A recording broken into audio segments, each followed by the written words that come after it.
Glória a Deus. Meus irmãos, a paz do Senhor Jesus. Vamos já ficar sobre os pés, vamos orar, vamos dar início à nossa aula. Esta é a terceira aula. Nela daremos sequência do ponto onde paramos, falando sobre os Salmos. E permitindo o Senhor, falaremos hoje também sobre o livro de Provérbios, né? Lembrando que estamos aí estudando os livros poéticos. Oremos. Querido Deus e Pai, nós te louvamos nessa noite, gratos ao Senhor por mais uma vez alcançarmos a bênção, o privilégio de estar na tua casa, poder te servir, te adorar e aprender a tua palavra. Eu te exalto, te magnifico pela vida de cada aluno que aqui já se encontra. Estou certo que alguns ainda estão a caminho. Te louvo também por aqueles que têm se dedicado, mesmo à distância, em outras cidades, estados, países, que têm, ó Pai, se empenhado por aprender a Tua Palavra. Os abençoe de uma forma grandiosa, especial. Recompense todo o esforço com uma revelação da Tua Palavra. Nós rogamos em nome de Jesus. Amém. Meus irmãos, a página de número 27, para a gente pegar exatamente de onde paramos. Semana passada nós fizemos a introdução, a última aula, a introdução do livro dos Salmos, até explicando que o mais correto não seria chamá-lo de livro, mas como ele está dentro de uma biblioteca, que é esse o significado do nome Bíblia, então a gente até de certa forma releva. E ele é dividido em 4 livros pequenos, vamos dizer assim. Primeiro grupo, que vai do Salmo 1 até o Salmo 41, e aí nós fizemos a leitura e um comentário. A segunda parte, que vai do Salmo 42 ao 72, e aí nós fizemos a leitura e também um comentário. O livro 3, que vai do Salmo 73 ao 89, de igual forma, também na semana passada, fizemos aqui a leitura e o comentário. E aí agora nós vamos pegar aí a parte 4, que vai do Salmo 90 ao 106. E estes têm por título, olha aí na página 27, o Salmo 90 traz como título o Homem Mortal e o Deus Eterno. O 91 fala-nos sobre a segurança de um coração confiante. O 92, a justiça soberana de Deus.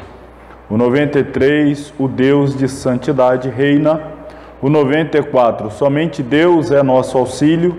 O 95, louvor e paciência. 96, cantai um cântico novo. 97, Deus de julgamento e graça. 98, o porquê e o como da adoração. 99, o Deus de santidade. Salmo 100, o Senhor é o verdadeiro Deus.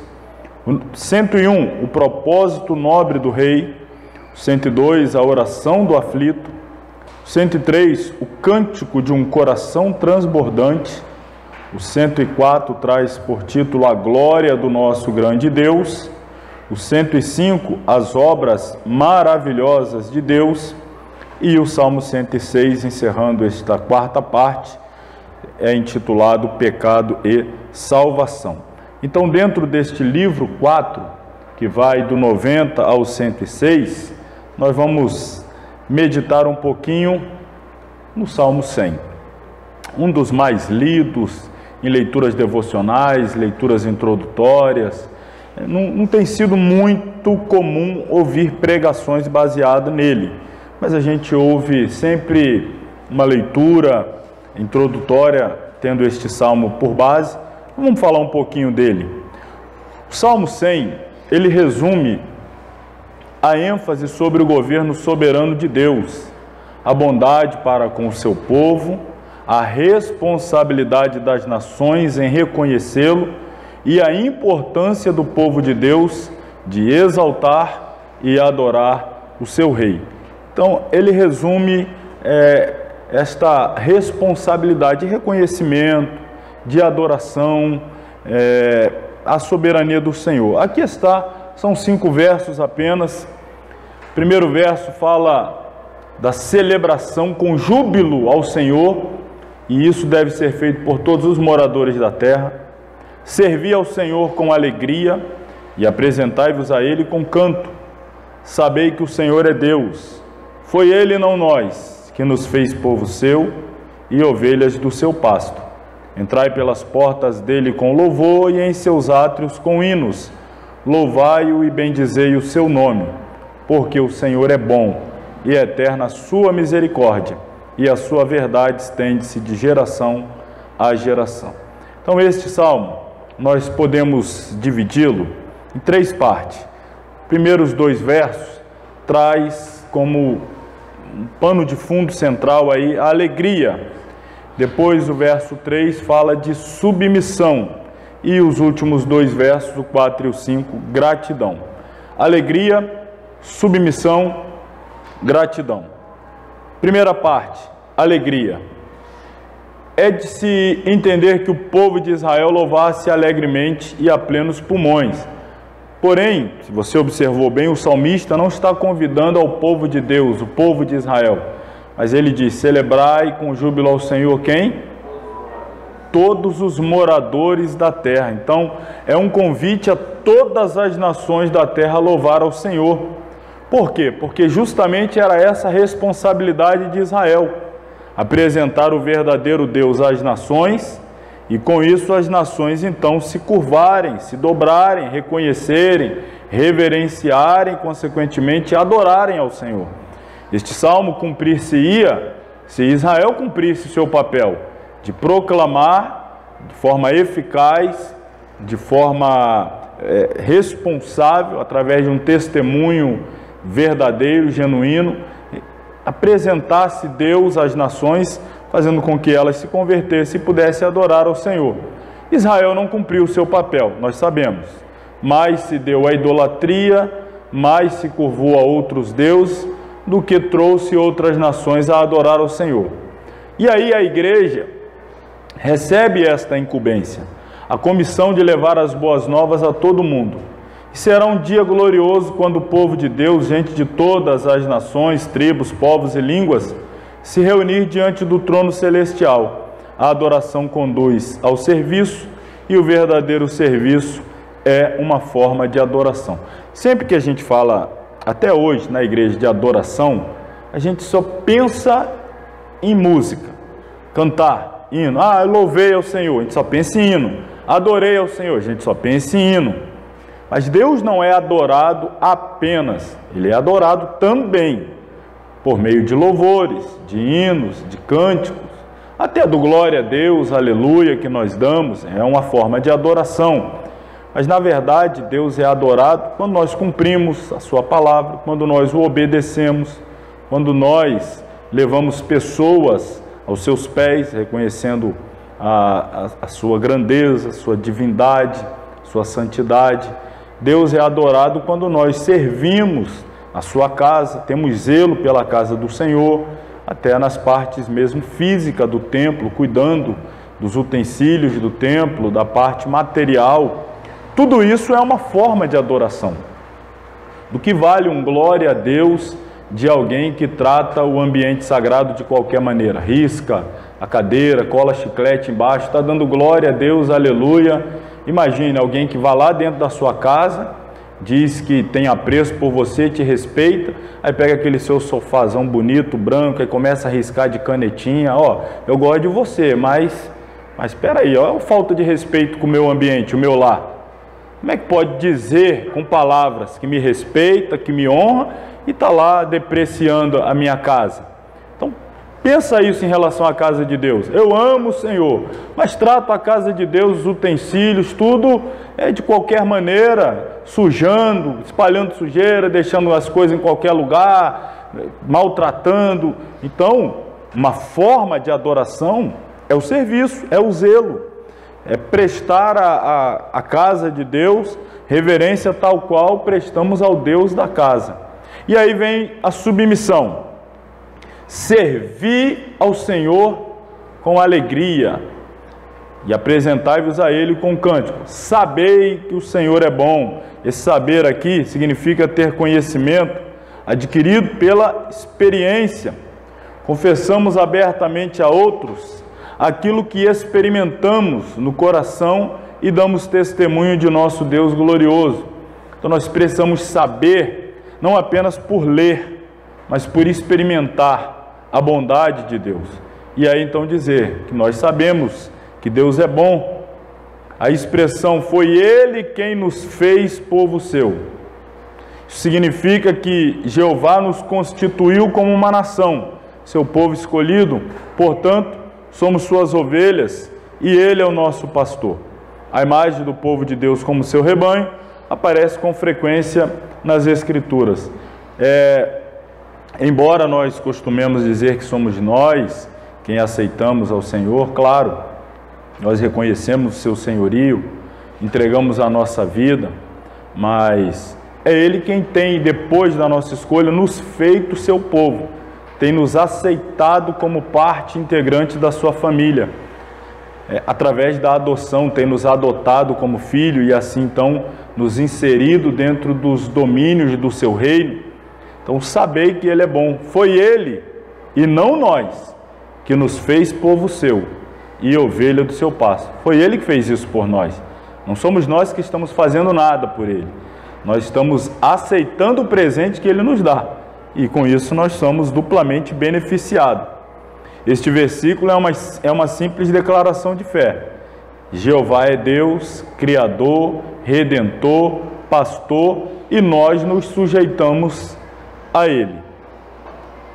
As ovelhas que não são submissas ao pastor acabam se perdendo e correndo perigo. Portanto, sejamos sóbrios e nos submetamos ao pastoreio do nosso amável pastor. E aí, os dois últimos versos traz a centralidade da gratidão.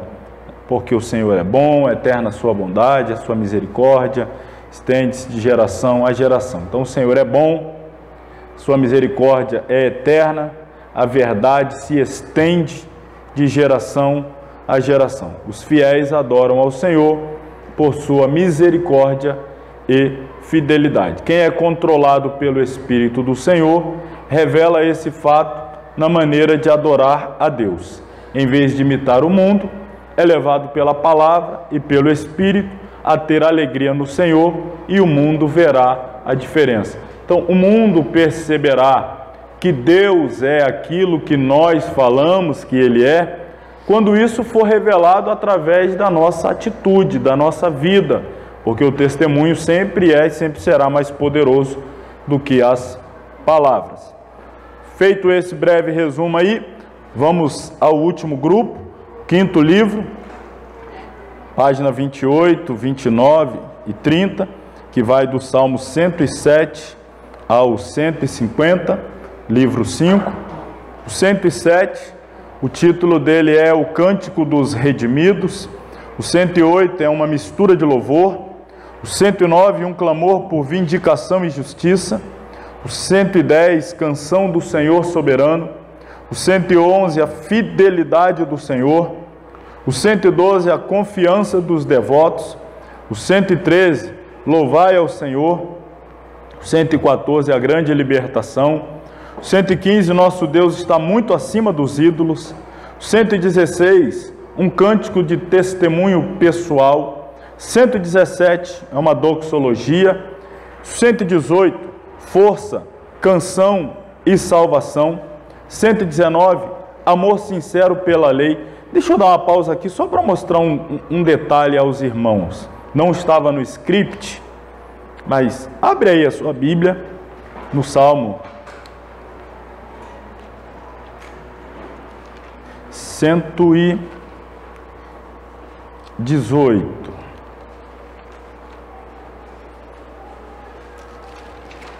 Bom, quando eu era mais novo,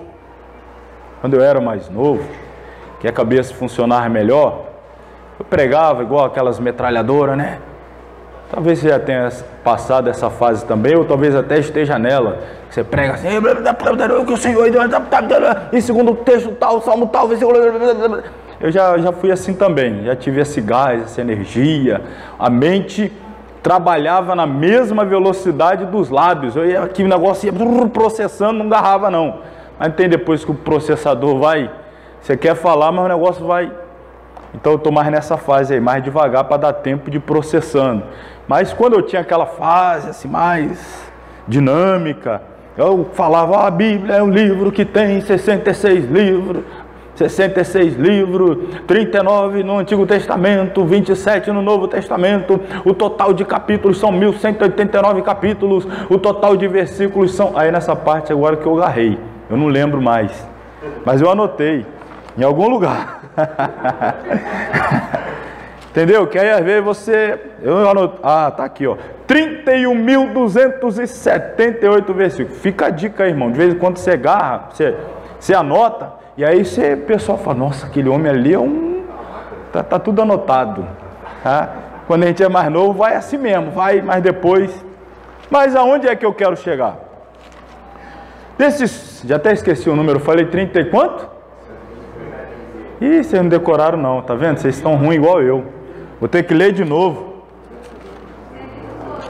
31.278. Alguém é capaz aí de fazer a conta e dividir isso por 2 e saber quanto dá? Se não for, seu celular né? 31.278. Divide aí por 2. 15.639. Ou seja, aí é o meio da Bíblia, não é?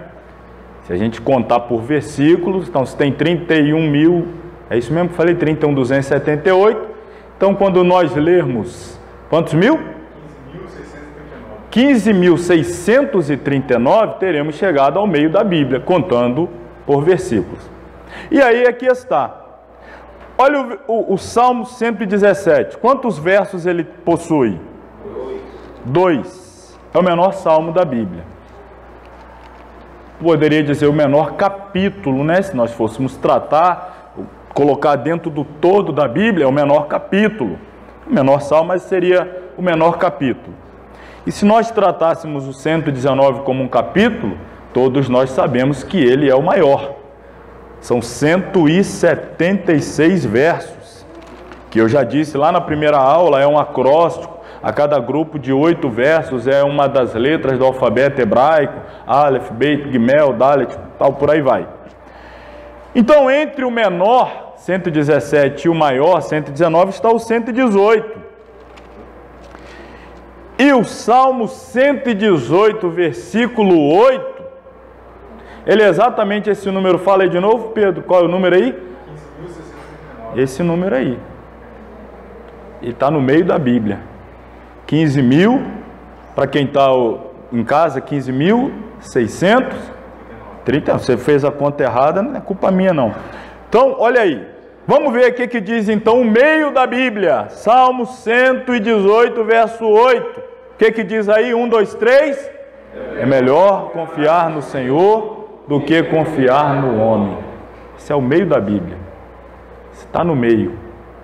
Daqui para trás, daqui para frente, o meio é esse. E a mensagem é essa: é melhor confiar no Senhor do que confiar no homem. Mas isso aqui foi só um adendo, não estava no script não. Mas acho que vale a informação, né? Não é informação inútil não. Tem, às vezes, quando a gente tem umas informações que você, para que isso aí? Isso aí me acrescentou o quê? Mas eu acho que essa aqui não é inútil não. É uma informação muito útil. O meio da Bíblia está exatamente entre o menor capítulo, entre aspas, Salmo 117, e o maior capítulo, entre aspas, o 119, e é justamente o 118, verso 8. É claro que poderá ter uma mudança, uma variação, dependendo aí de uma tradução ou outra que mude, mas vai estar ali, no Salmo 118, um verso para cá ou para lá, mas na maioria das traduções é exatamente esse. 119, então, fala do amor sincero pela lei. O 120, o lamento de um exilado. 121, o salmo do viajante. 122, Jerusalém dourada. 123, lamento debaixo do açoite de desprezo. 124, libertação do desespero. 125, a segurança de um coração confiante. 126, o cântico de um coração transbordante. 127, uma habitação segura. 128, a bênção daqueles que temem a Deus. 129, preservação e oração. 130, penitência e perdão. 131, a confissão de uma confiança pura. 132, a oração pela casa de Deus. 133, as bênçãos da união entre irmãos. 130,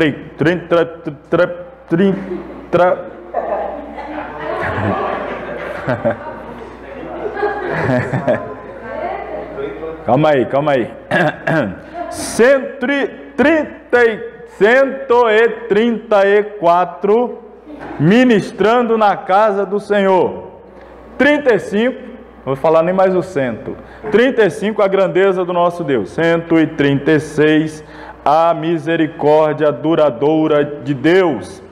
137, o lamento de um exilado. 138, um salmo de ações de graças. 139, um Senhor maravilhoso. Salmo 140, uma oração por libertação da perseguição. 141, libertação do pecado e dos ímpios. 142, da angústia ao triunfo. 143, almejando viver para o Senhor. 144, bênçãos nacionais.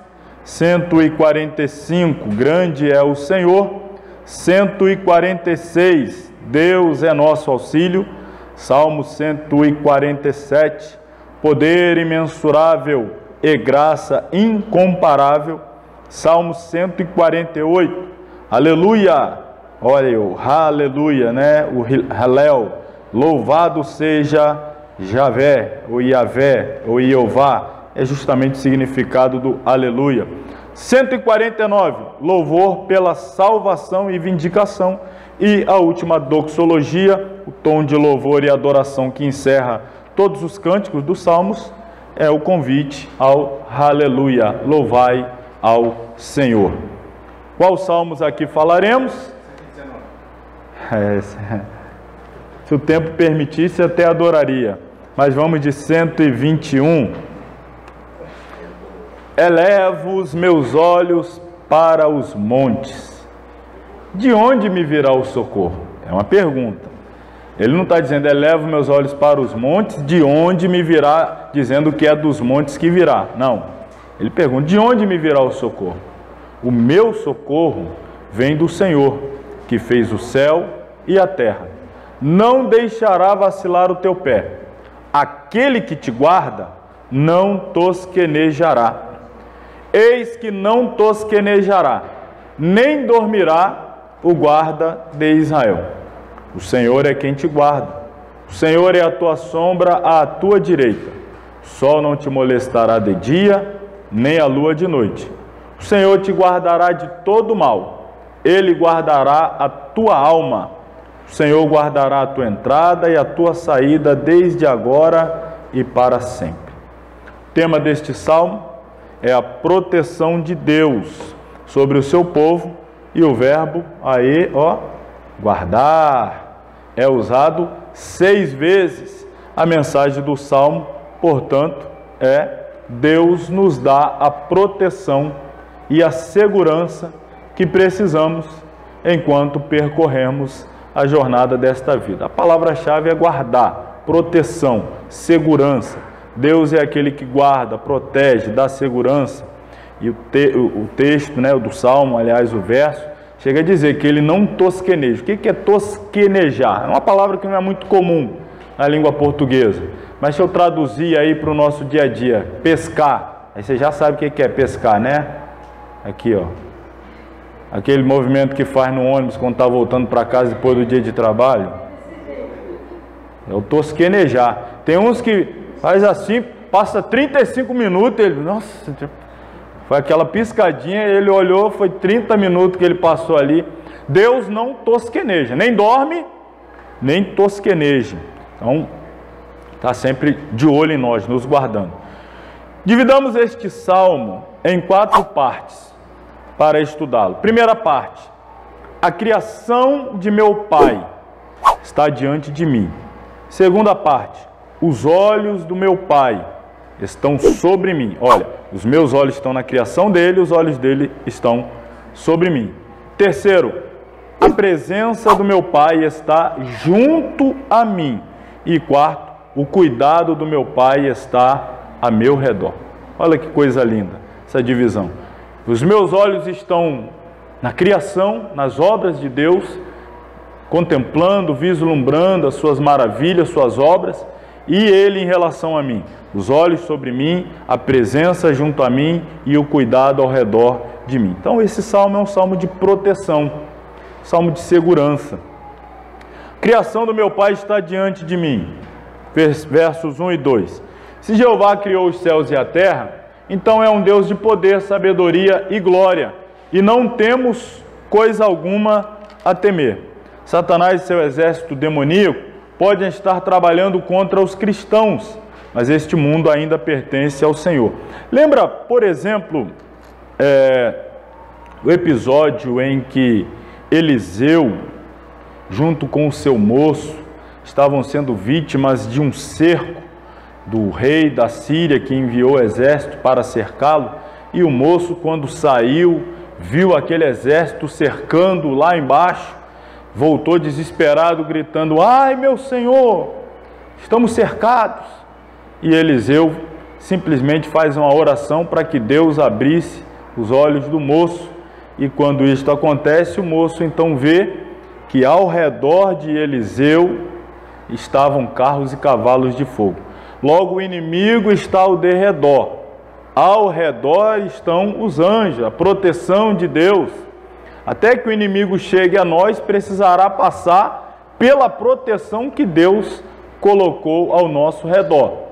Ou seja, se o inimigo chegar, é porque Deus permitiu, e apenas e tão somente se Deus permitir, porque não terá nenhuma condição, nenhuma possibilidade de ultrapassar a proteção do Senhor. Então, quando os israelitas olhavam acima dos montes, percebiam a proteção do grande Deus que havia criado todas as coisas. Lembrando também que, geograficamente falando, naquela época, você habitar em cidades cercada por montes ou por grandes muralhas era símbolo de proteção. Porque, naturalmente, falando de natureza, montes, né, nem tanto muros, porque são produção humana, mas principalmente montes, que é uma proteção natural. Então, naturalmente, dá ao inimigo uma dificuldade maior de poder se aproximar, de poder vencer esse obstáculo natural. Então, Israel, e especialmente Jerusalém, é uma cidade edificada sobre montes. Monte Moriá, Monte Sião, aqueles montes, uma verdadeira cordilheira de montes, vários montes. Lembra até lá em Gênesis 22, quando Deus pede que Abraão lhe sacrifique Isaque, Deus ordena a Abraão que vá à terra de Moriá e diz: e lá te mostrarei qual dos montes? Um dos montes de Moriá. Então Moriá é uma região e tem vários montes. Isso aí já torna a região uma fortaleza natural. Jerusalém depois foi construída ali e o próprio templo foi edificado ali. Mas eles olhavam para os montes e viam uma proteção natural, mas sabiam que a verdadeira proteção não era a criação de Deus, mas o Criador. Ele já tinha uma proteção que era a criação de Deus, os montes. E eles olhavam os montes, opa, temos uma proteção aqui natural. Mas a nossa verdadeira proteção é sobrenatural. É aquele que criou a proteção natural. Está acima dos montes. Tudo no céu e na terra dá testemunho do grande Criador, que também é o nosso Pai Celestial. Então, a pergunta é: por que temer? Por que temer? Se nós temos um Deus que nos protege, que nos guarda, que está cuidando de nós. E aí vem a segunda parte. A primeira parte é ele olhando aos montes e olhando para o céu e concluindo que o socorro dele, a proteção, vem do Senhor. Agora vem o Senhor olhando para nós, já aplicando a nós aqui o povo de Deus. O termo traduzido por vacilar, não deixará vacilar o meu pé, significa escorregar, derrapar, cambalear, ser abalado. Deus não vai permitir que eu vacile, que eu escorregue, que eu derrape.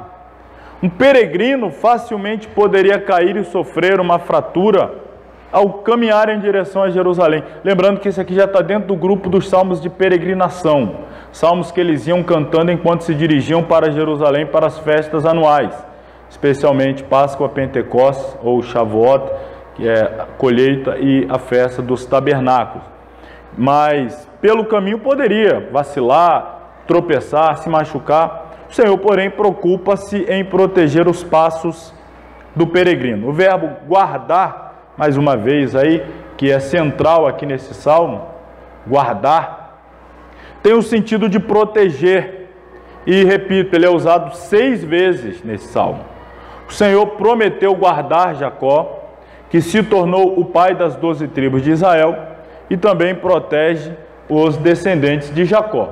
O Senhor hoje tem guardado e protegido aqueles que compõem o Israel espiritual, que é a igreja viva do Senhor Jesus Cristo. Então nós gozamos hoje deste cuidado, dessa proteção, desse olhar do Senhor que nos guia, nos conduz e nos protege. Aí vem a terceira parte: a presença de meu Pai está junto de mim. Aquele que nos guarda não está apenas assentado em seu trono, nos vendo lá do alto, mas também está junto de nós, para nos proteger de todo mal.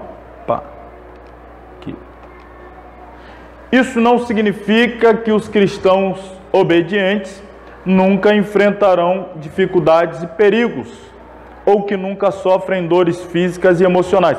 Isso às vezes, irmão, até hoje nós somos, às vezes, levados a interpretar o cuidado de Deus sobre nós dessa forma, nos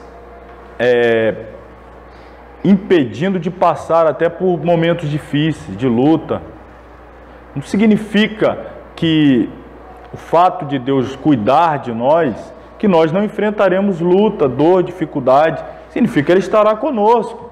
É como aquela história: permite que entre na cova dos leões? Permite, mas entra conosco. Permite que entre na fornalha? Permite, mas entra conosco. Os próprios algozes de Jesus, na tentativa de maltratá-lo na alma, de oferecer uma dor psicológica a ele, aumentar a dor, o suplício, o sofrimento, então não apenas o maltrataram no corpo, na carne, a dor física, da pancada, do cuspe, mas queriam fazê-lo sofrer na alma, e aí a humilhação, o cuspe, o xingamento, as blasfêmias. E em uma dessas eles gritavam: ué, Deus não amava tanto? Por que permitiu que ele chegasse a esse ponto? Às vezes a mesma coisa acontece conosco. Você está passando uma luta, aí lá vem lá o filho de Satanás: ué, você não é crente? Ou o filho do Satanás nunca falou com você depois de uma luta? Só vem falar comigo: ué, não é crente? Aí, essa luta aí, você não é filho de Deus? Está lá na igreja todo domingo e tal, aí, e isso aí? Está lá, a empresa tem 100 funcionários, vai demitir demitiu o crente. Aí, foi logo quem foi mandado embora: o crente. O macumbeiro ficou, o feiticeiro ficou, no seu arruaceiro, o ateu ficou. Quem foi mandado embora? Aí vem todo mundo: aí, era crente aí, era o crente. Então, às vezes Deus permite que isso aconteça, mas não significa que Ele nos abandonou ou não nos está guardando. Isso faz parte também do nosso crescimento, do nosso amadurecimento, do nosso avanço espiritual. Então, cristãos sofrem, a despeito de serem obedientes, serem fiéis, passam por luta. Se há uma promessa, dentre tantas que Deus fez, e todas elas Ele cumpre, está cumprindo e cumprirá, mas uma que a gente vive o cumprimento contínuo é: no mundo tereis aflições. Deus já cumpriu essa promessa na sua vida? Senão eu oro por você no final para Ele começar a cumprir já. No mundo tereis aflições. Te prometo, você vai ter aflição no mundo. Abre a mão aí agora e diz: eu tomo posse. Cadê você? As coisas que Deus permite que aconteçam conosco, dentro de sua vontade, podem causar dor, mas não nos farão mal. Quer durante o dia ou a noite, no calor ou no frio, quaisquer que sejam as mudanças, a presença do Pai supre tudo de que precisamos. Não precisamos temer os ataques repentinos em momento algum do dia, pois estamos protegidos à sombra do Onipotente. E aí a parte final, o cuidado de meu Pai está a meu redor. Não precisamos temer a vida, nem a morte, o dia de hoje, nem o amanhã, o tempo, nem a eternidade, pois estamos sob os cuidados amorosos de nosso Pai. Diz aí, que Ele nos livra de todo mal, nos guarda de todo mal, guarda a nossa saída, a nossa entrada. O que isso significa? Guardar de todo mal, saída e entrada. Refere-se a qualquer coisa que poderia nos prejudicar. Porém, em sua graça, Deus transforma em bem as coisas que consideramos más. Lembra lá a história de José? José era espiritual e entendeu que tudo aquilo concorreu para o bem, como diz, todas as coisas cooperam para o bem daqueles que amam a Deus. Todas as coisas, inclusive as coisas que nós julgamos ser más, mas você vai somando. E aí todas elas juntas cooperam para algo maior, o bem. José pode chegar a essa conclusão. E até depois da morte do seu pai Jacó, seus irmãos imaginando que com a morte de Jacó, agora José seria tomado pelo desejo de vingança, e vieram dizer, olha, nosso pai antes de morrer disse para que nos perdoasse pelo que fizemos. Não, para. Não foram vocês. Foi Deus que permitiu que tudo isso acontecesse. Até o mal que vocês fizeram, na verdade, estava dentro de um propósito de Deus, para que eu chegasse aqui, pudesse interpretar os sonhos de Faraó, me tornasse governador e pudesse estar aqui preparado para quando vocês viessem em virtude da fome, eu tivesse aqui na minha mão o quê? A chave da despensa para dar de comer a vocês. Foi Deus. Foi Deus, o tempo todo foi Deus. Essa é a mentalidade de alguém que compreende de fato que a sua vida e todas as etapas dela está na mão de Deus. Então todo mal em qualquer momento vai refletir para o bem maior. A expressão guardará saída e entrada refere-se às atividades cotidianas.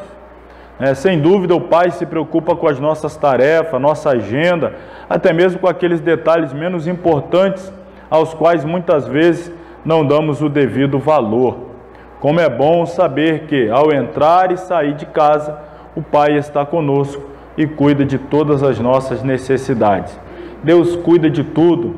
É aquele atraso que você reclama, foi um livramento, aquele engarrafamento que te impediu de chegar em determinado horário, você não entendeu e Deus estava te livrando. E situações, quantas, que nós estamos sendo abençoados e estamos murmurando. Deus está nos livrando, está nos poupando e a gente está reclamando, porque a gente não tem o conhecimento pleno de todas as circunstâncias. Mas se nós confiarmos que a nossa vida está na mão de Deus, aí nós vamos viver aquilo que Paulo diz: em tudo dai graças. Tudo dai graças. Você já ouviu aquela história? Hoje a gente está com um pouquinho de tempo, então eu vou contar a história. É uma história com E, para trazer uma moral. A moral da história, ela é extraordinária. Do certo rei que tinha um servo. Este servo era crente, fiel, piedoso, e tinha por costume dar graça por tudo. Tudo dava graça. Saía com o rei ia fazer uma caçada, ele ia junto. Se o rei fazia uma boa caçada, ele, graças a Deus. Se fosse ruim, graças a Deus. Saía para pescar. Se tinha êxito, graças a Deus. Se não tinha, graças a Deus. Era tempo de guerra. Se vencia os adversários, graças a Deus. Se perdia, graças a Deus. E o rei ia percebendo aquilo. Tudo ele dá graça para cá, graça para lá. E aí, numa outra ocasião, saíram também numa incursão pela floresta do reino. E aí o rei acabou se machucando gravemente e tendo que amputar um dedo do pé. Machucou lá o pé e perdeu um dedo. E aí o rei ficou muito bravo que perdeu o dedo. E o servo dele disse o quê? Graças a Deus. Ao rei falou, não, aí não. Poxa, eu me machuco, perco o dedo, graças a Deus, mandou ele para o cárcere, bota na prisão, não quero mais ele perto de mim não, deixa ele preso lá. Deixou ele preso, ficou lá na prisão, agora você vai para a prisão. Aí ele, graças a Deus. Rapaz, até isso ele dá graças a Deus. Passou um tempo, o rei resolveu de novo sair para suas incursões, caçadas na floresta e tal. Acabou se perdendo, foi parar no meio de uma tribo de autófagos, acho que é assim que chamam, pessoal canibal, que come gente. Pegaram o rei, a turma que estava com ele, jogaram no caldeirão para comer, mas antes de comer tinha que inspecionar. Quando fizeram a inspeção do rei, faltava um dedo. Irmão, sem dedo a gente não come não. Vamos liberar você, pode ir embora. Você deu sorte que você é amputado, que a gente só come quem é perfeito. Mandou o rei embora, liberou ele. O rei voltou, meu Deus, que livramento, eu ia ser morto, devorado. E chegou lá, já lembrou do servo, foi lá, solta aquele servo, era de fato, eu tinha que ter dado graças a Deus, foi livramento para a minha vida. Chegou lá, contou a história para o servo, quando contou, o que o servo disse? Graças a Deus. E agora você está dando graças a Deus por quê? É porque com certeza eu estaria com você, eu não sou amputado, quem seria comido era eu. Graças a Deus. Então olha só, os dois receberam o livramento. Às vezes a gente não entende, graças a Deus que eu estava preso, porque se eu não tivesse, quem era liberado era você e eu. Nessa hora, eles estavam lá palitando os dentes e eu dentro da barriga deles. Então tudo dá graça, irmão. Você não entende agora. Mas se você confia que a sua vida está na mão de Deus, peraí, alguma coisa, eu estou aqui na frente, mas nos bastidores está acontecendo alguma coisa que eu não sei, mas eu vou escolher acreditar que Deus sabe o que está fazendo. E Ele sabe mesmo, então graças a Deus. Vamos falar agora então dos Provérbios. É o nosso capítulo 3, página 31, é o nosso próximo assunto. Provérbios. Autor, Salomão, rei de Israel, era filho de Davi de Batseba, reinou por 40 anos, entre 970 a 930 a.C., assumindo o trono quando tinha cerca de 20 anos de idade. Sem dúvida, influenciado pelos salmos escritos por seu pai, Salomão nos deixou mais livros do que qualquer outro escritor do Antigo Testamento, excetuando-se Moisés. Vale até a pergunta, quantos livros Moisés escreveu?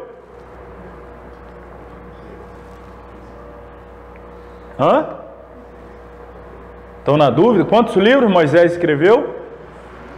6, né, irmãos? Pentateuco e o livro de Jó. Não faz nem anos que a gente falou sobre isso, hein? Foi 2 semanas, eu ainda falei para vocês na ocasião, que a gente sempre Moisés 5, Moisés 5, aí tem o Jó, foi escrito por Moisés, 6. Então Salomão, excetuando Moisés, Salomão foi o que escreveu mais livros no Antigo Testamento.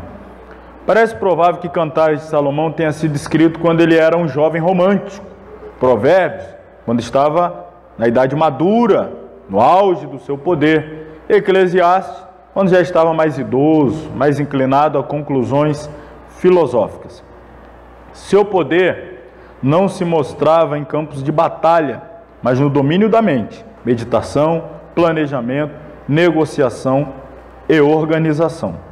A reputação de Salomão para a sabedoria provém não apenas de seus resultados práticos, como no caso da disputa de um bebê, mas também de declarações diretas das Escrituras, como está lá em 1 Reis 3,12, quando Deus diz: eis que te darei um coração tão sábio e entendido, que antes de ti igual não houve, e depois de ti igual não se levantará. Palavras do próprio Deus. 1 Reis 4,31 é considerado mais sábio do que todos os homens, seguindo uma citação de vários nomes de homens sábios para comparação. A respeito de Agur e do rei Lemuel, nada se sabe, exceto que pelos seus nomes não eram israelitas. Isso nos mostra que a sabedoria ela é universal e não nacional. Uma visão panorâmica dos provérbios. O livro de Provérbios é uma coleção de avisos e conselhos com a intenção de orientar as escolhas práticas e morais do leitor. Provérbio, irmãos, está para um judeu, um israelita, que para nós chamamos aqueles ditados populares, aquela sabedoria popular, me diga com quem andas e te direi quem és, aquelas frases que marcam e a gente é recheada de sabedoria, que você percebe na prática, que aquilo ali de fato se consolida, aquilo ali de fato se revela uma sabedoria popular. Então, Provérbio é um livro assim de sabedoria, onde faz o jogo de palavras para trazer verdades profundas do cotidiano. Então tem essa relação. Os ditados tocam em uma grande variedade de assuntos, tais como relacionamentos interpessoais, atitudes para com o trabalho, a riqueza, a pobreza, criação de filhos. Enquanto os princípios gerais tomados em Provérbios têm aplicação universal, sua significação nas Escrituras está definida pela visão única de Deus na Bíblia. O Deus do Antigo Testamento é uma pessoa viva e ativa, aquele que, como juiz moral do universo, supervisiona as consequências das escolhas morais humanas. Assim, o indivíduo que faz o que é certo e bom pode esperar ser abençoado, e o indivíduo que pratica o erro ou o mal pode esperar desapontamento e infortúnio. Um indivíduo que verdadeiramente teme a Deus, no sentido de lhe ter em grande respeito, fará prudentes escolhas e pode esperar viver uma vida segura e feliz. Enquanto provérbios específicos e porções de sabedoria prática têm paralelos em outras sociedades antigas, a visão fundamental de Deus e da sabedoria como uma justiça baseada na fé distingue a literatura bíblica de sabedoria. Então, um livro de provérbios, eu conheci inclusive pessoas não crentes que gostavam muito de ler provérbios, sempre gostaram de ler provérbios e até de praticar os princípios que ali se apresentavam. Nós vamos ver alguns aqui que são princípios universais. A pessoa não precisa ser um crente fervoroso para praticar um desses princípios que são ali apresentados provérbios. Um exemplo, lá o provérbio diz, você quer ver a pessoa que foi à ruína? É o preguiçoso. Agora, se você quer ver alguém que cresceu, ele era diligente com o trabalho. Opa, deixou ali, você quer vencer? Trabalhe. Você quer ir à ruína? Cruze os braços. Aí ele vai falar, exemplo de pessoas que foram à ruína porque não trabalhavam, não se dedicavam, eram preguiçosos e tal. E aí quando a gente traz às vezes para o âmbito espiritual, às vezes a pessoa se questiona, poxa, por que o ímpio lá prospera e o crente não? Às vezes o crente é o preguiçoso, o negócio dele não, Deus vai fazer, Deus vai realizar. E o outro acorda cedo, estuda, trabalha e tal, e faz o curso e se prepara, aí depois você acha que Deus simplesmente vai levar em consideração, mas esse aqui acredita em mim, vai a bênção para ele. O outro aqui trabalha, luta, se esforça, não, mas não acredita em mim. Não, ele está levando ali um princípio. E aí Deus é Deus de princípios, não vai anular esse princípio. Vai estudar para fazer lá o vestibular ou o Enem, que seja. O camarada acorda cedo, estuda 8 horas por dia, faz revisão, fim de semana. O outro crente não. Não, se Deus quiser, eu vou passar em primeiro lugar em medicina.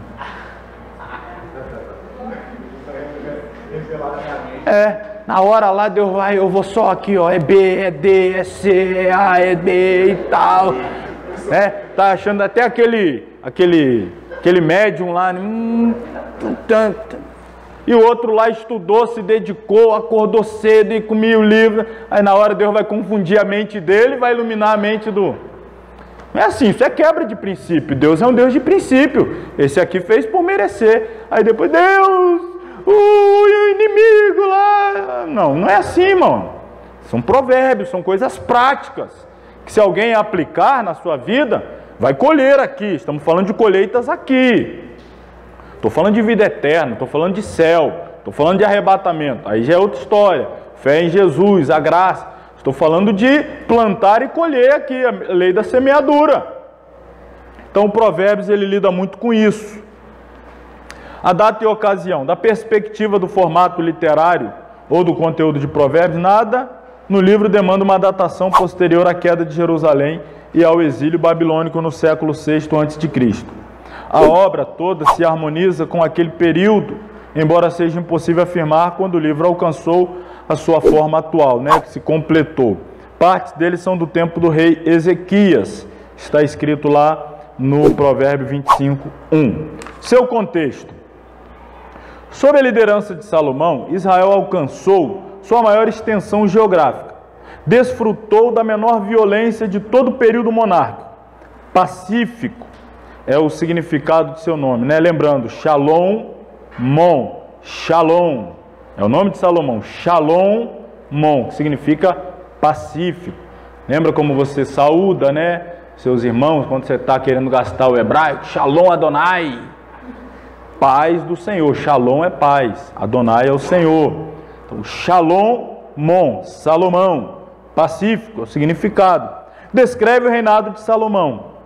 E paz com sabedoria trouxe prosperidade sem precedentes para a nação, que se tornou motivo de respeito e admiração até lá para a rainha de Sabá e para outros governantes da época. Palavras sábias, como música ou outras formas de arte, tendiam a florescer em tal época e então durar pelas gerações seguintes. Olha, muitos reis de nações ao redor inimigas não ousavam batalhar contra Salomão por conhecer a sua sabedoria. Não tem como lutar contra ele. Ele é um homem que tem estratégias que não... Ou seja, ele vencia nem tanto quanto seu pai, que era homem de guerra mesmo. Era homem de batalha, de derrubar gigante. Salomão assustava, assombrava pela sua sabedoria. As pessoas temiam lutar contra Israel, porque sabia que no trono, ou seja, o centro do comando de toda a nação, era alguém extremamente sábio. Por isso, se tornou ali um reino pacífico, e dentro dessa paz, ele avançou, expandiu, a prosperidade foi grande, fez muitas alianças, acordos, alguns deles através de casamentos, por isso que ele teve muitos, foram acordos também firmados através das alianças de casamento, e também fez expandir o seu território. Israel alcançou a sua maior expansão territorial em toda a história, quando na época do reinado de Salomão. Então a sabedoria dele fez ele ir longe. Características e temas. O livro de Provérbios apresenta dois formatos principais do gênero sapiencial. Do capítulo 1 ao 9, há um bom número de construções mais longas, semelhantes à instrução, né? O pai assentado com o filho e dando instrução, passando ali a sua sabedoria do pai para filho, mostrando o caminho a seguir, etc. Então, instrução. Alguma dependência na forma e no conteúdo não deveria nos surpreender, dadas as preocupações comuns da literatura de sabedoria de todas as culturas. Se a forma desenvolveu-se em escolas para elite, como no Egito, ou em casa, como em Israel, seu conteúdo consiste da sabedoria para a vida tal qual era ensinada aos jovens por uma pessoa mais idosa. A instrução geralmente começa com o vocativo, filho meu, seguida de exortações, mandamentos, explicações, apoio, encorajamento, etc. O outro formato principal em Provérbios é, como a gente já disse aqui, o dito proverbial, o dito popular, aquelas frases curtas, né? 2 linhas às vezes, mas com uma verdade ali extraordinária. Citaria uma aqui, que diz assim: a soberba precede a ruína. Isso aqui já ou seja, toda pessoa que cai, antes da sua queda veio a soberba. A altivez do espírito antecede a queda. Já foi uma frase curta, mas aquilo ali grava. Opa! Então o caminho da queda passa pela soberba, pela altivez de espírito. Vai levar à ruína, à queda. São esses formatos assim mais curtos, direto, fácil de gravar e aplicar. Esses ditos são frequentemente apresentados em paralelismo, no qual a segunda linha estabelece um contraste direto com a primeira, ou então a segunda linha desenvolve, amplia a ideia contida na primeira. O uso do paralelismo, como nós já dissemos lá na nossa introdução a esta disciplina, de contraste, é típico da comparação da sabedoria com a loucura, da justiça com a iniquidade, etc. Outra forma proeminente é o provérbio numérico. A gente vai ver um exemplo também daqui a pouco, onde você usa números. A gente vai citar qual especialmente com relação aos ditos contidos numa máxima de uma só sentença. Isso aqui eu vou deixar para citar depois. Vamos aqui no final. O livro de Provérbios não toca em muitos dos mais proeminentes temas religiosos. O livro de Provérbios não é um livro muito religioso, é claro, por isso até eu disse que muitos não religiosos gostam, porque ele é muito prático. É religioso? Sim, mas não muito. Então muitos não religiosos gostam por essa razão. Mas lidando com o que muitas vezes considera-se como as áreas mais cotidianas da vida. O provérbio ensina-nos que toda a vida deve ser vivida para a glória do soberano Criador. Há uma ordem moral para toda criatura e as violações dessa ordem conduzem às consequências adversas. Então vamos aqui ver algumas referências que nós selecionamos em Provérbios. Por exemplo, temas como adultério são citados aí no capítulo 5, 1 a 4, 6, 20 a 35, 29, 3. Temas como a ira, está as referências, empréstimos, suborno, repreensão, morte, Seol, disciplina, bebida, embriaguez, inimizade. Olha quantos aí falando de vida e família, bastante tema também. Virando a página, vários provérbios que tratam sobre a questão do medo, alimento, insensatez. Tem até provérbio falando de fofoca. Tem. Amor, pobreza, orgulho, riqueza, pecado, sono, preguiça, caminhos, esposa e o tema central que é sabedoria. Eu trouxe aqui alguns para nós compartilharmos. Vamos ver. A verdadeira força e beleza do livro oculta-se no sentido real da palavra sabedoria. Provérbio é uma literatura chamada sapiencial, ou seja, gira em torno da sabedoria, como alcançar sabedoria, como reter a sabedoria uma vez tendo alcançado, como viver de forma sábia. Aliás, o tema central é justamente sabedoria para um viver justo. Tem momentos que o livro de Provérbios chega a dizer o seguinte: às vezes o simples fato de se manter em silêncio você pode se passar por sábio. Você está numa roda com 10 pessoas, você e mais 9, formando 10. E aí você talvez não seja uma pessoa muito sábia. Mas aí um fala e você só... O outro fala. Você só fica ali.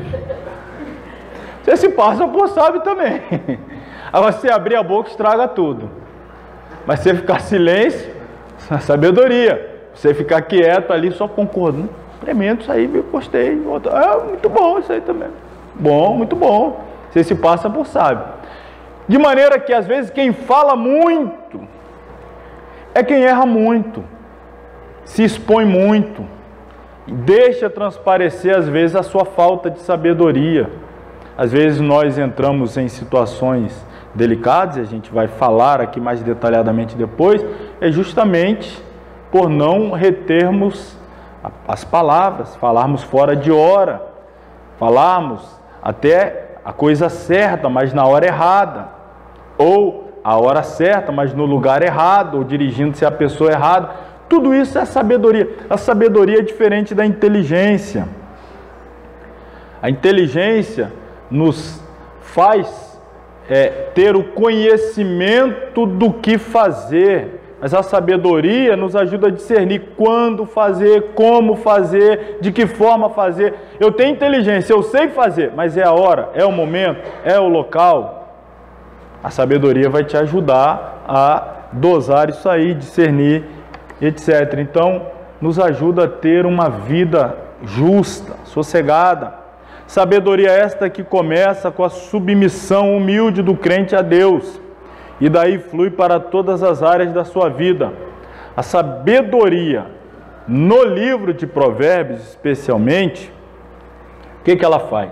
Ela instrui a respeito da família, da juventude, da pureza sexual, da fidelidade conjugal, da honestidade, trabalho diligente, generosidade, fraternidade, que é o amor ao próximo, justiça, retidão, disciplina. Olha quantos temas que são todos eles pertinentes à vida cristã, mas não obrigatoriamente só da vida cristã.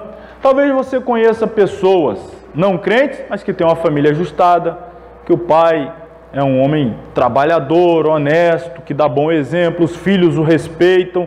Se o pai diz não vai, ele não vai. Se o pai diz não faz, ele não faz. Tem todo aquele respeito, etc. Aí você olha, puxa, quantas vezes a gente não vai e diz assim, só faltava ser crente.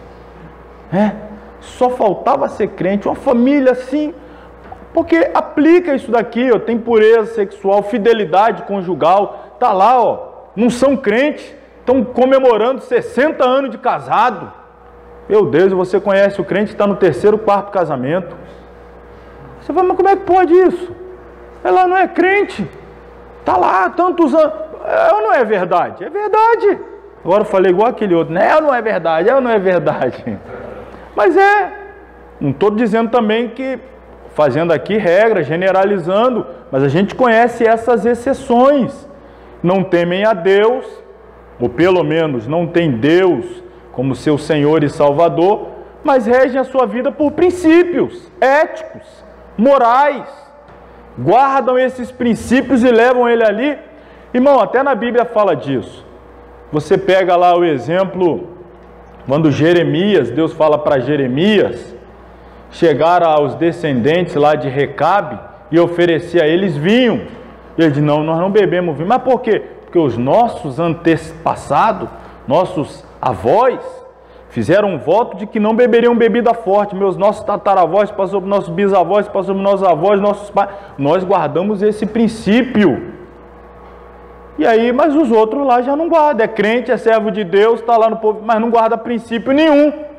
Estava envolvido na imoralidade, no suborno, na idolatria. E aí o juízo de Deus estava sendo declarado por Jeremias contra aquela nação que ia vir sobre eles, os babilônios, e os levar para o cativeiro.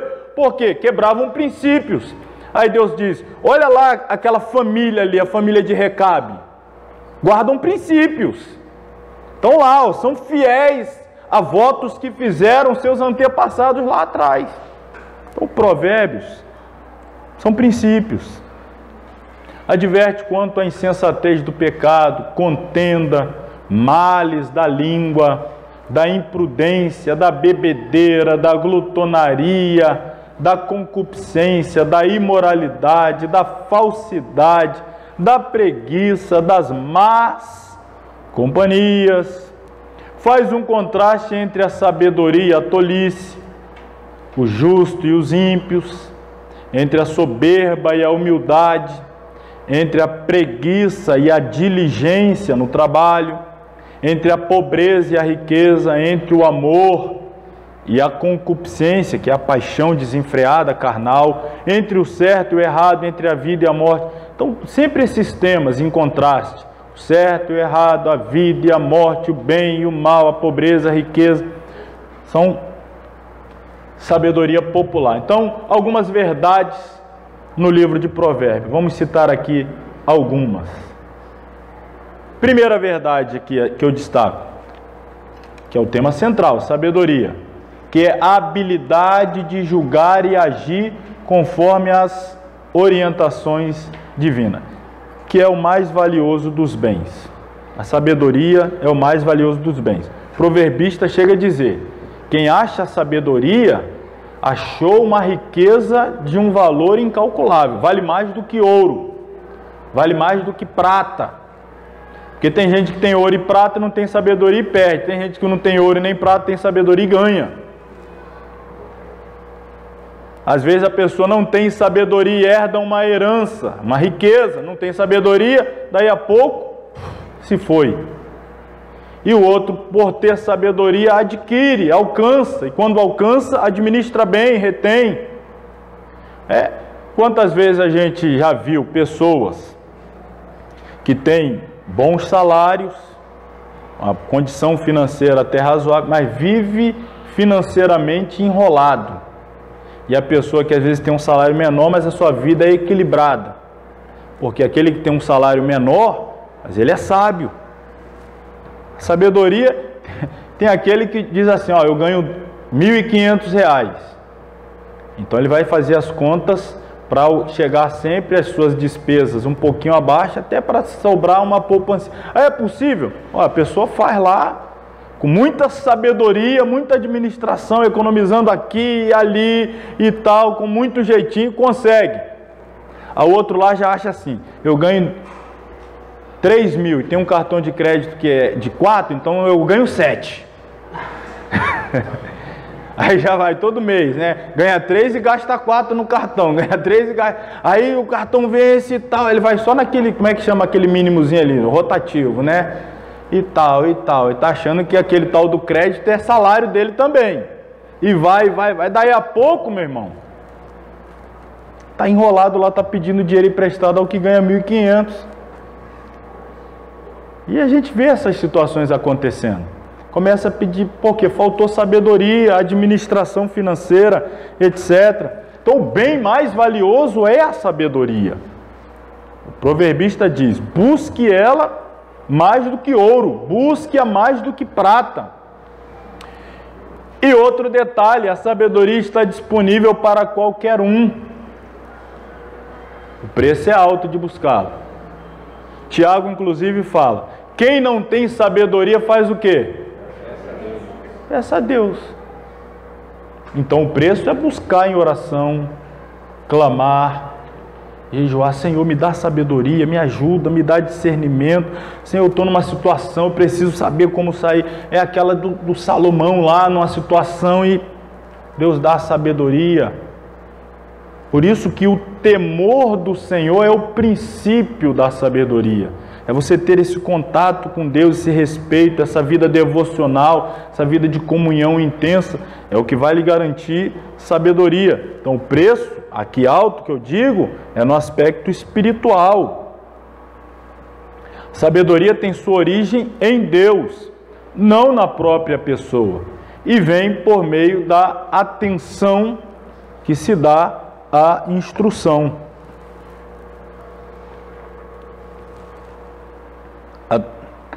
O proverbista muitas vezes vai falar, filho meu, ouve atentamente, dê atenção. Essas palavras aqui são palavras que, no primeiro momento, principalmente quando se é muito jovem, inexperiente, e o pai já está, como a gente diz no popular, já está vendo lá depois da curva. O menino não vê além de um palmo. Não, pai, você está falando isso aí, né? O pai já está vendo lá, meu filho, mas você vai precisar, guarda isso daí. Ouve as minhas palavras, guarde-as bem, numa hora, no momento oportuno, elas vão ser fundamentais, cruciais. Talvez a sua vida dependa desta informação que eu estou lhe dando agora, e agora ela não faz sentido. Mas preste atenção, guarde como um tesouro.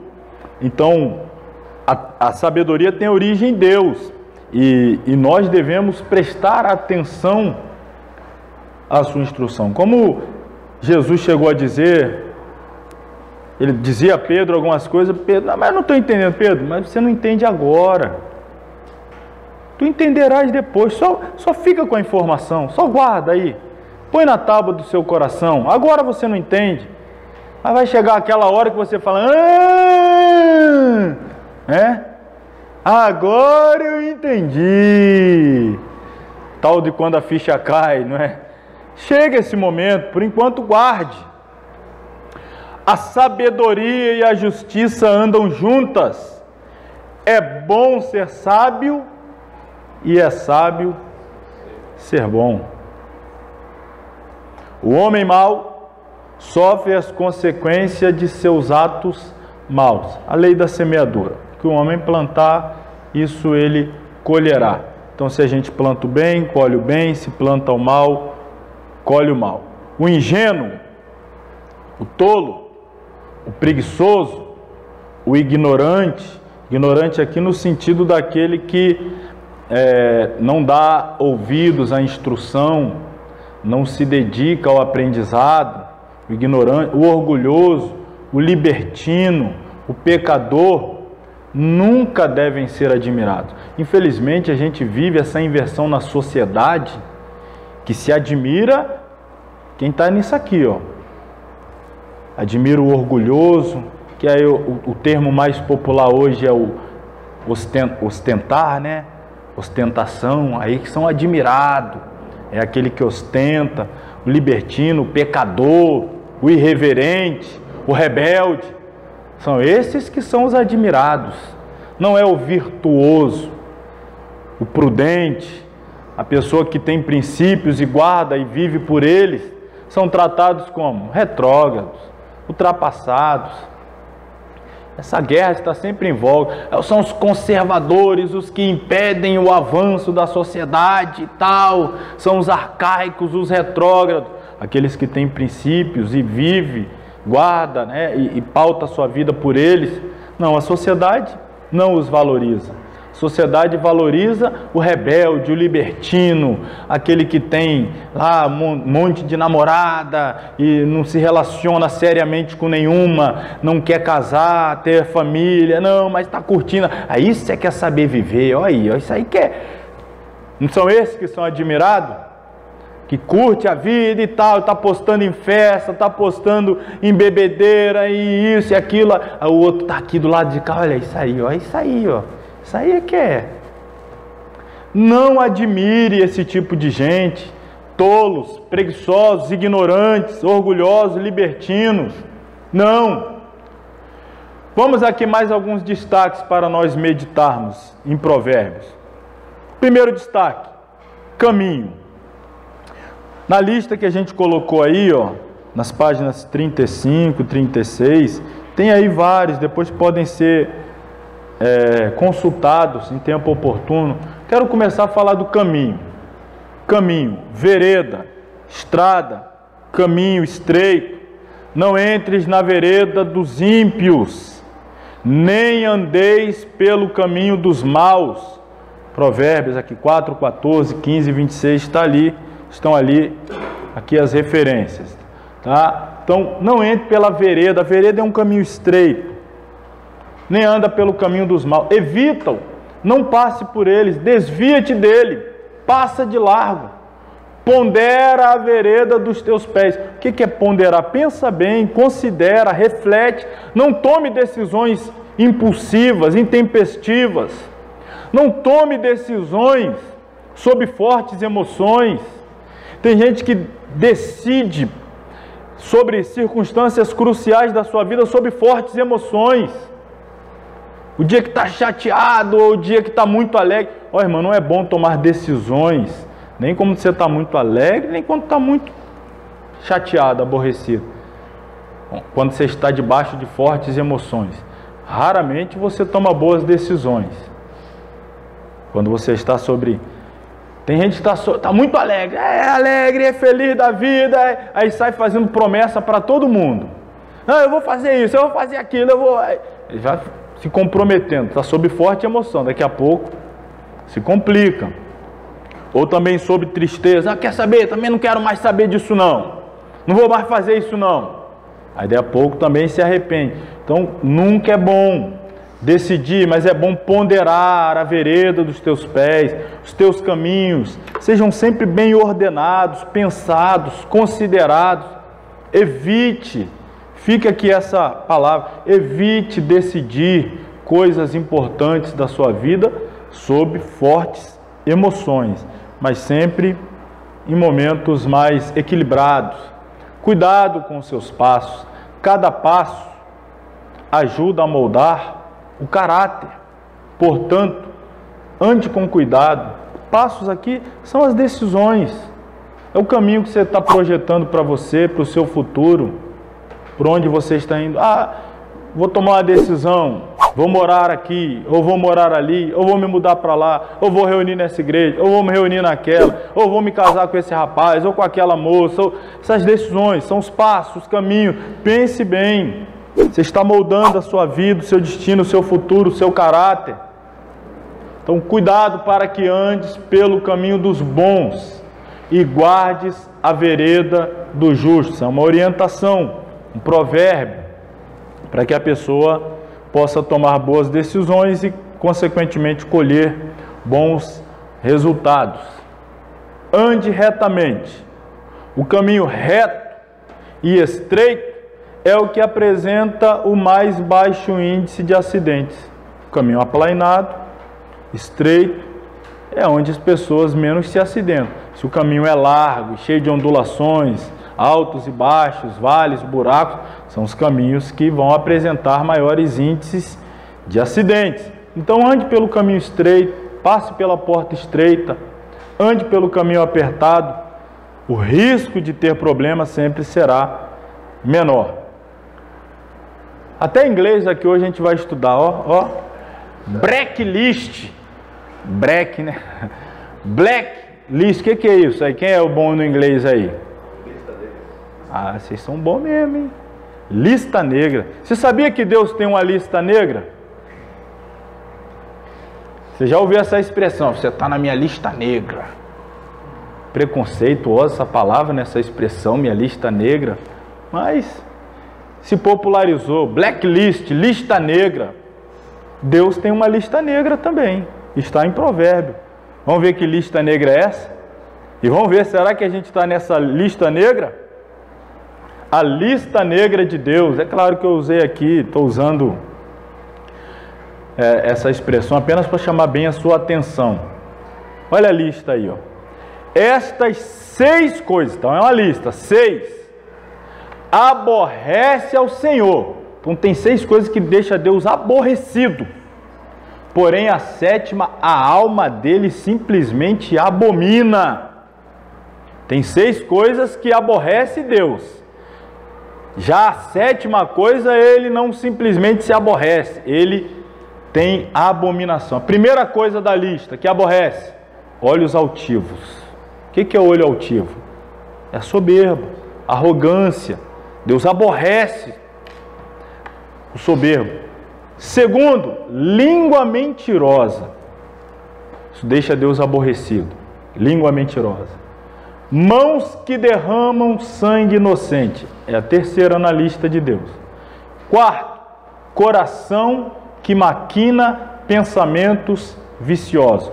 Coração que está sempre maquinando o mal. Sempre planejando fazer o mal. Aborrece ao Senhor. Quinto, pés que se apressam a correr para o mal.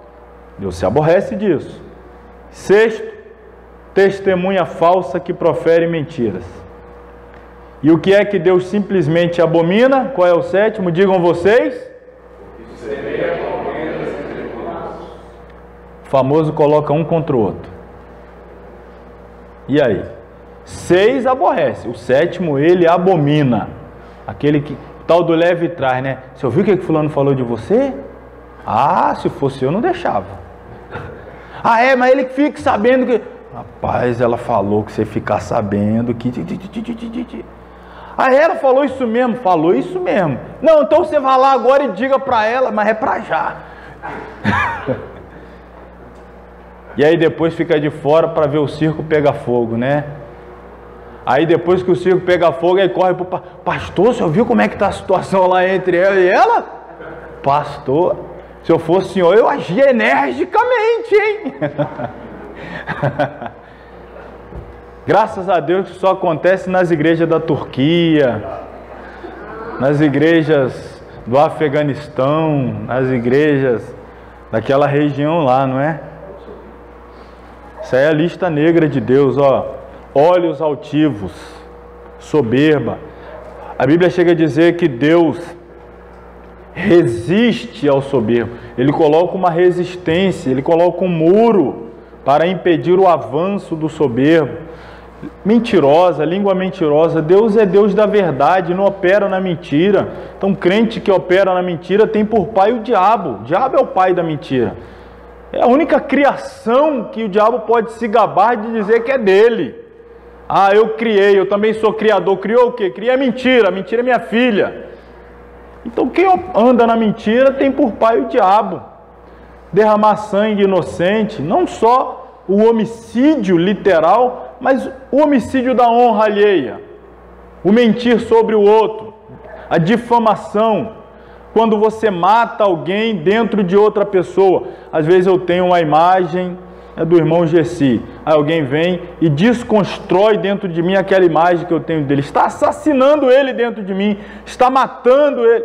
Isso também é um assassinato de caráter, de reputação. Coração que maquina pensamento vicioso, fica só pensando, como é que eu posso agir para prejudicar? Às vezes a pessoa não vai declarar isso, mas está sempre querendo prejudicar outro. Por quê? Porque ele só se sente bem vendo o outro mal, quer sempre estar numa posição melhor. Deus se aborrece de tudo isso, testemunhar falso. Agora, abominação é o sétimo. Então a lista é essa aí, ó. Orgulho, mentira, homicídio literal ou de caráter, de reputação, engano, essa é a blacklist. Maldade, o sexto vem contenda e a alma dele aborrece. A discórdia, disseminar discórdia. Deus, bem-aventurados pacificadores serão chamados filhos de Deus. Aquele que, não, que isso, rapaz, não, deixa, não, calma aí, não, também não, não, vamos marcar uma reunião para colocar as coisas em ordem, apagar, abafar, você deixa para lá, não. É o pacificador que quer ver a paz, se alegra quando está tudo bem, ao invés de jogar gasolina na fogueira, ele joga água mesmo, ele apaga fogo. Então, aí está a lista negra do Provérbios 6, 17 ao 19. Um outro tema extraordinário em Provérbios é o do domínio próprio. E aí, a parte do corpo mais difícil de dominar é essa aqui, ó. É essa aqui. O Tiago, eu cito muito Tiago aqui porque de todas as epístolas de Tiago, ela é uma epístola muito prática. Por isso se compara a Provérbio. Ela é muito prática, ela é muito direta, muito objetiva.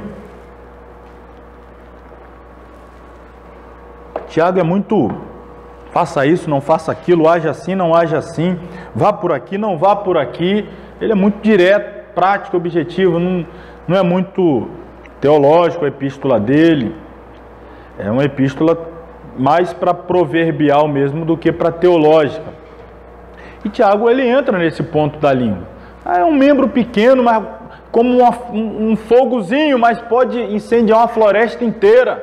Começou o quê? Com um grande incêndio, consumiu lá uma floresta. Foi uma bituca de um cigarro que jogaram na beira da estrada. Começou ali, acabou com uma floresta inteira.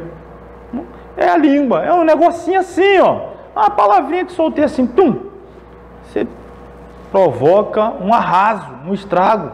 Aí o Tiago vai dizer, por exemplo, ele usa as grandes embarcações, por exemplo, um navio, você tem aquele navio gigante lá, carregando às vezes mercadoria pesada, valiosa, mas o que guia ele? É um lemezinho aqui, ó, para lá, para cá, você vai guiando ele para onde você quer.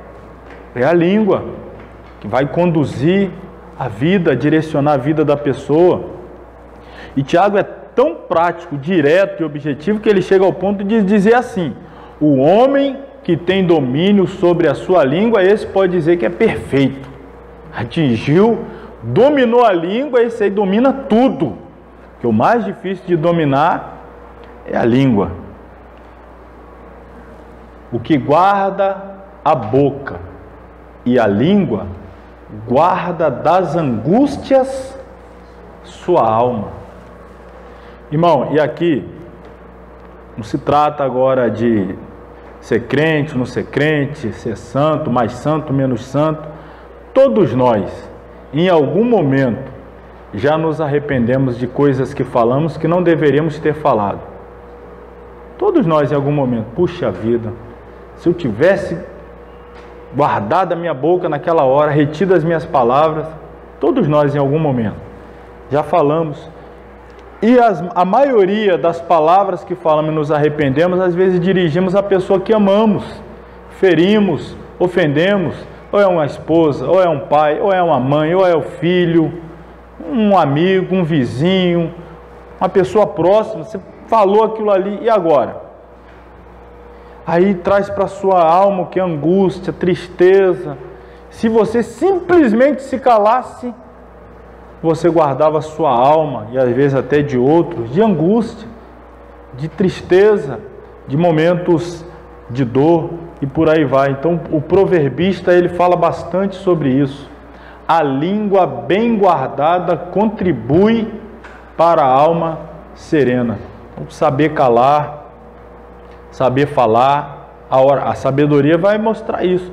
Tem a hora de falar, tem a hora... Jesus estava sob forte emoção quando da crucificação. E o que ele foi? Foi como uma ovelha muda para o matadouro. Derramou a alma do jeito que tinha que derramar no Getsemane. Chorou, suou sangue, se derramou. Dali para frente, agora não é mais hora de falar. Aonde eu tinha que falar e com quem eu tinha que falar, eu falei. É igual a história da Sunamita, não é? A mulher de Sunem, que foi visitada por Eliseu, que passava para lá e para cá, e ela via que era um homem de Deus, resolveu, junto com seu marido, fazer um quarto anexo à sua casa, para que quando ele passasse ali pudesse estar, e assim o fez. O Eliseu, consternado, né, até constrangido com esse ato de bondade, pensou: o que eu posso fazer para retribuir? Perguntou ao seu moço Geazi: vá lá, veja com ela, o que a gente pode fazer? Alguma coisa? Eu tenho acesso ao rei, será que a gente pode falar ao rei alguma coisa a respeito dela?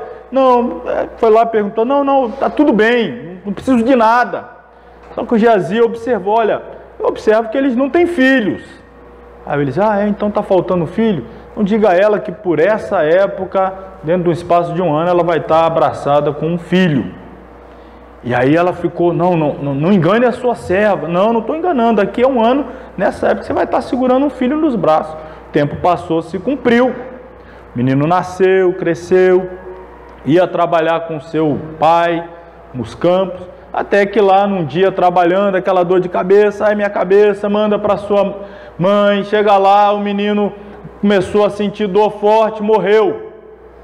Aí ela vai e chama um servo para pegar um animal, preparar um animal para ir até o profeta. Aconteceu alguma coisa? O que ela disse para o servo? Vai tudo bem? Vai tudo bem. Vai no caminho, o Eliseu: quem está vindo lá é a Sunamita. Geazi, vai lá e vê o que é. Geazi vai lá: aconteceu alguma coisa? O que ela disse para o Geazi? Vai tudo bem. Mas quando ela chegou diante do Eliseu, ela não falou que estava tudo bem. Para o Eliseu ela disse qual era o problema. O que adianta eu falar meu problema para o servo? O que ele vai resolver? E para o Geazi, o carnalzão lá que está vendendo a bênção de Deus por troca de peça de prata, de ouro, vai resolver o quê? Agora, para o homem de Deus, que é o que prometeu que ia ter o filho e cumpriu, é aquele que tem para ele, eu vou contar, isso aqui pode resolver. Então, muito crente é assim, está contando o problema dele para o padeiro, para o leiteiro, para o cozinheiro, para o açougueiro, mas não orou ainda, não falou com Deus.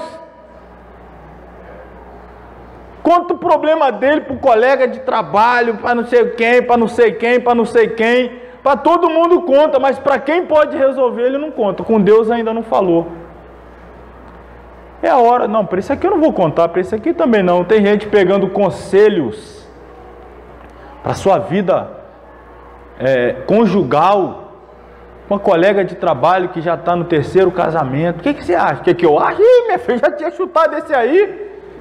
Claro, você está perdendo tempo. Olha com quem ela está se aconselhando. Olha com quem o homem está se aconselhando. Com aquele também lá, do trabalho lá, que não tem relacionamento firme com ninguém. Eu estou passando um problema. Você está passando um problema? Eu estou em 2 ingressos aí para um show esse fim de semana. Eu vou lá para esparecer. Com quem que você está se aconselhando? Buscando orientação. Para quem você abre a sua boca, a língua bem guardada, contribui para uma alma serena. Nem falar para a pessoa errada e nem dar ouvidos à pessoa errada. Vamos caminhando já para o fim. Hoje a gente não teve intervalo, estamos indo direto. Consegui concluir até um pouquinho mais cedo.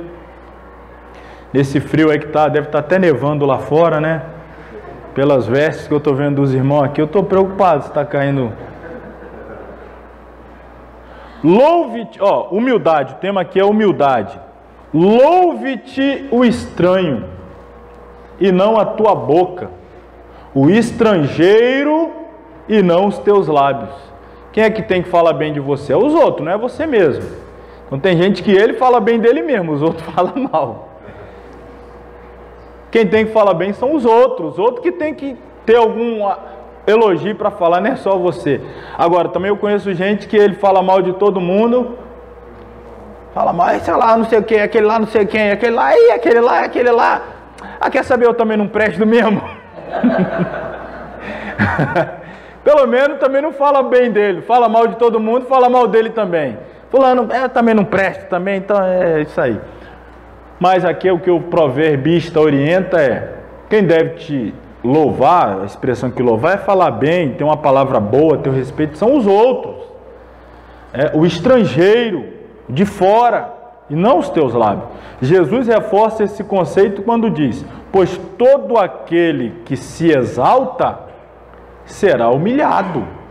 Agora o que se humilha será exaltado. Foi inclusive a última pregação, minha lá na sede, foi na ceia desse mês. Preguei lá e preguei sobre o fariseu e o publicano. Lembra lá da parábola que Jesus contou do fariseu e publicano? Preguei essa mensagem lá, deve estar no canal do YouTube lá, você pode ver depois. A oração do fariseu, diz o texto que ele orava para si mesmo, dizendo, obrigado, Senhor, eu sou bom, sou fiel, dou dízimo, jejuo, oro, não sou igual a esse aí, muito obrigado porque eu não sou igual a esse outro aí. Já o publicano, diz o texto, que não ousava nem levantar a cabeça, com a cabeça baixa, esmurrava o seu peito, dava soco contra si mesmo e dizia, tem misericórdia de mim que sou pecador. Aí Jesus disse, esse ali que se humilhou, saiu justificado. E aquele lá que se exaltou? Ainda está com um problema sério diante de mim. Então, quem se exalta será humilhado, quem se humilha será exaltado. Então a gente encerra os provérbios por aqui. Na semana que vem já será a última aula. A gente encerra esta disciplina, que é curta. São 4 aulas, já tivemos 2, hoje é a terceira. Semana que vem nós vamos falar de Eclesiastes, Cantares de Salomão, e com isso já estaremos encerrando o 11º módulo, a 11ª disciplina. Aí depois já vai ficar profetas maiores, profetas menores, evangelhos e atos, as epístolas e finalmente o Apocalipse. Obrigado a todos mais uma vez que vieram. Não temos um intervalo, mas tem algo especial que eu vi o presbítero Renato trazendo. Uma pena que quem está na videoaula não pode participar aqui que é uma benção aqui, é leite queimado, é mais não sei o que queimado, tem até bolo queimado. Tem bolo queimado aí? Vamos ficar de pé e encerrar, irmão. É só o leite, que é queimado. Vamos agradecer e encerrar a nossa aula. Querido Deus e Pai, nós te agradecemos nessa noite por mais esta aula, mais este momento precioso de aprendizado que nos permitiste ter aqui, desfrutar junto com os teus servos. Te louvamos por mais esta semana que chegamos ao fim, com a tua proteção, a tua bênção. Pedimos que continue nos abençoando no decorrer deste fim de semana. Esteja conosco, recebendo o nosso culto, a nossa adoração e nos abençoando com a tua presença maravilhosa e insubstituível, que é tudo o que nós precisamos. Continue conosco, ó Pai, nós rogamos em nome de Jesus. E nós agora impetramos sobre o teu povo o amor de Deus, a graça do Senhor Jesus Cristo, a comunhão e a consolação do Espírito Santo, que seja com todos que amam e aguardam a vinda de Jesus, e todos digam amém. Amém.